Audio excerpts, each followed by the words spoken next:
नमस्कार मित्रांनो, PRC मराठीवरती तुमचं स्वागत आहे. विलासराव देशमुख शासकीय वैद्यकीय महाविद्यालय व रुग्णालय लातूर यांच्यामार्फत 20 ऑगस्ट 2026 रोजी वर्ग 4ची ही जाहिरात प्रसिद्ध करण्यात आलेली होती. गड्डची याच्यामध्ये एकूण 13 पदांचा समावेश आहे. शिपाई, कक्षसेवक, धोबी, नावी, स्वयंपाकी अशा एकूण 13 पदांचा समावेश आहे. तर या 13 पदांसाठी शैक्षणिक पात्रता जी आहे ती सर्व पदांसाठी या 13ही पदांसाठी 10वी उत्तीर्ण असणे आवश्यक आहे. अशा प्रकारे त्यांनी जाहिरातीमध्ये या रुग्णालयाने माहिती दिलेली होती. पण या शैक्षणिक पात्रतेमध्ये आता बदल करण्यात आलेला आहे. त्याच संदर्भात इथे बघा त्यांनी वेबसाईटवरती एक सुद्दीपत्रकसुद्धा दिलेलं आहे गड्ड भरती संदर्भात. म्हणजे नेमकं कोणत्या पदासाठी काय शैक्षणिक पात्रता ठेवण्यात आलेली आहे या संदर्भात हे सुद्दीपत्रक आपण या वेबसाईटवरती आल्यावर डाउनलोड करून बघू शकता. तर नेमकं काय बदल केलेला आहे ते आपण बघूया. हे बघा सुद्दीपत्रक दिनांक 24/8/2026 रोजीचे हे सुद्दीपत्रक आहे. विलासराव देशमुख शासकीय वैद्यकीय महाविद्यालय व रुग्णालय लातूर येथील गट ड चतुर्थ श्रेणी संवर्गातील विविध 79 पदे सरळ सेवेने भरण्याबाबतची जाहिरात दिनांक 20 ऑगस्ट 2026 रोजी प्रसिद्ध करण्यात आलेली असून सदर जाहिरातीमध्ये या सुद्दीपत्रकानुसार खालीलप्रमाणे सुधारणा करण्यात येत आहे. शैक्षणिक पात्रता, शैक्षणिक अर्हता. तर काय सुधारणा करण्यात येत आहे इथे बघा. त्याऐवजी म्हणजे अगोदर काय होतं, सर्व पदांसाठी 10वी उत्तीर्ण असणे आवश्यक आहे. तर त्याऐवजी आता काय वाचावं इथे बघा काय सांगितलं आहे. मराठी भाषेचे ज्ञान आवश्यक आहे. सर्व पदांसाठी मराठी भाषेचे ज्ञान आवश्यक आहे.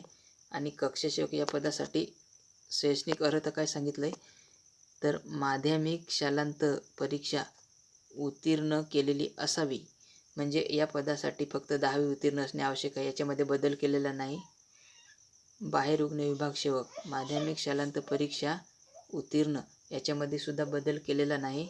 शिपाई या पदासाठी बघूया. माध्यमिक शालांत परीक्षा उत्तीर्ण केलेली असावी याच्यामध्ये सुद्धा बदल केलेला नाही.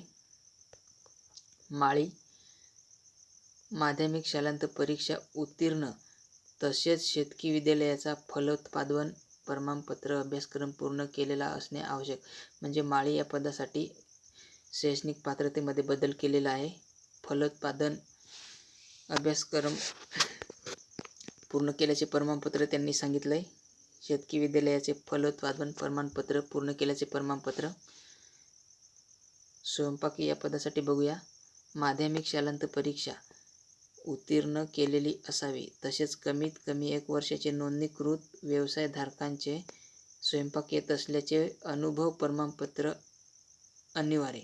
म्हणजे स्वयंपाकी या पदासाठी सुद्धा त्यांनी आता 1 वर्षाचे अनुभव प्रमाणपत्र मागितलंय. स्वयंपाक येत असल्याचे अनुभव प्रमाणपत्र. म्हणजे माळे आणि स्वयंपाकी या पदासाठी बदल केलेला आहे. किरण सेवक माध्यमिक शालांत परीक्षा विज्ञान विषयासह उत्तीर्ण केलेली असेल. म्हणजे याच्यामध्ये सुद्धा बदल केलेला आहे. पूर्वी फक्त 10वी उत्तीर्ण सांगितलं होतं, आता त्यांनी विज्ञान विषय कंपल्सरी केलेला आहे.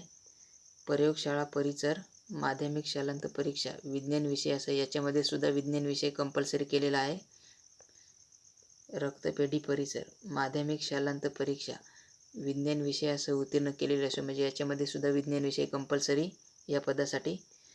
अपघात विभाग सेवक माध्यमिक शालांत परीक्षा उत्तीर्ण केलेली असेल. याच्यामध्ये बदल नाही. सहाय्यक स्वयंपाकी माध्यमिक शालांत परीक्षा उत्तीर्ण केलेली असेल. या पदासाठी सुद्धा बदल केलेला नाही. पहारेकरी माध्यमिक शालांत परीक्षा उत्तीर्ण केलेली असावी. म्हणजे या पदासाठी सुद्धा बदल केलेला नाही. नावी या पदासाठी माध्यमिक शालांत परीक्षा SSC म्हणजेच 10वी उत्तीर्ण असणे आवश्यक. तसेच ITIचा केस कर्तनालय प्रमाणपत्र अभ्यासक्रम पूर्ण असणे आवश्यक.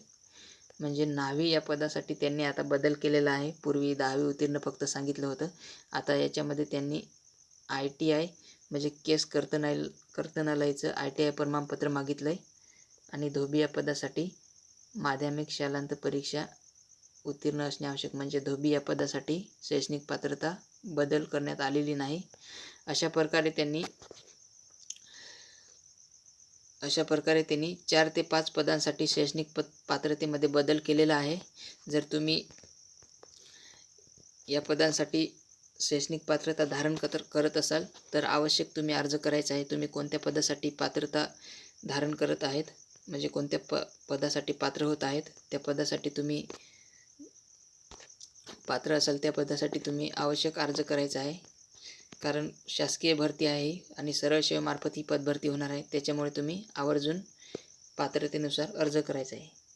तुम्ही PRCवरती नवीन असाल तर आपल्या PRCला आता सबस्क्राईब करून ठेवा, कारण अशाच प्रकारची आपण नवीन माहिती वेळोवेळी देत असतोय. धन्यवाद.